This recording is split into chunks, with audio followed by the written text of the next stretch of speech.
You know, when you picture South Africa, maybe Cape Town comes to mind or Kruger Park, Hmm. but Simon's Town. It sounds so peaceful. It really does look the part, doesn't it? A Eh, quiet coastal town. Exactly. But turns out it's actually popped up as this significant spot in the geopolitical jostling between the U.S. and China. That's right. We were looking at a business tech report that highlighted this, and it's pretty fascinating. So that's our mission for this deep dive then, to figure out why.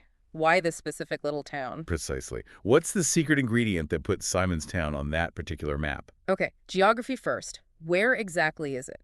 The report says Simon's Bay, False Bay, eastern side of the Cape Peninsula. Spot on, beautiful location right on the water, and that location is part of it, definitely. I mean, not the whole story, I'm guessing. Not at all. The real key here is Naval Base Simon's Town. Ah, okay. A naval base. And not just any base. Yeah. It's the South African Navy's biggest one. It's where their fleet command is headquartered.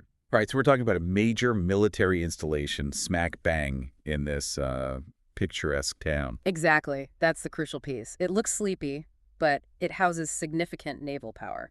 And this base, it's not new, is it? Feels like something with history. Oh, absolutely. A long history. It actually started, believe it or not, way back in 1743. 1743. Yeah, as a small dockyard for the Dutch East India Company initially. Okay, so Dutch first, then. Then the British Royal Navy took over around the 1790s. They recognized its strategic importance pretty early on. Makes sense controlling the sea routes around the Cape, so the British held it for a long time. They did, and they really invested in it. The report mentions a big expansion starting in 1885.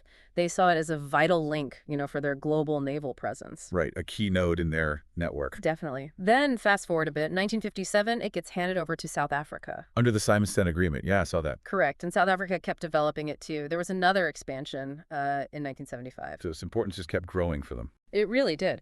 And it culminated more recently in 2015 when it officially became their main naval base. Home port for the big stuff. Yeah, the frigates, the submarines, their sort of primary naval assets are based right there. Okay, so that concentration of naval hardware, that's what catches the eye of, say, the U.S. and China. That's pretty much it. It's a significant piece of naval infrastructure in a very strategic part of the world. And it's not just the active base, right?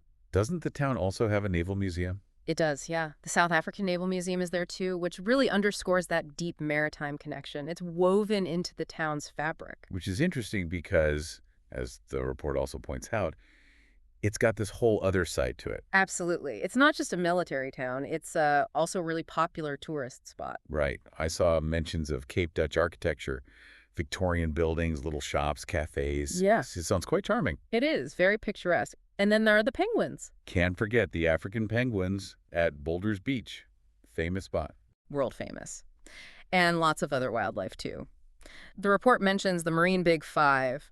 Whale watching, seal watching tours are apparently big there. So boat trips, kayaking, beaches, hiking trails with baboons and ostriches. Yeah, golfing, fishing, even something called the Scratch Patch. Lots to do for visitors. It has that whole coastal resort vibe. So you've got this, dual identity, tourist paradise on one hand, Uh-huh. and a strategically vital naval base on the other. Yeah. But when it comes down to the U.S.-China interest, it's the base, isn't it? Overwhelmingly, yes. The tourism is lovely, the history is rich, the penguins are cute, but the geopolitical significance stems directly from that naval infrastructure. It's just such a stark contrast.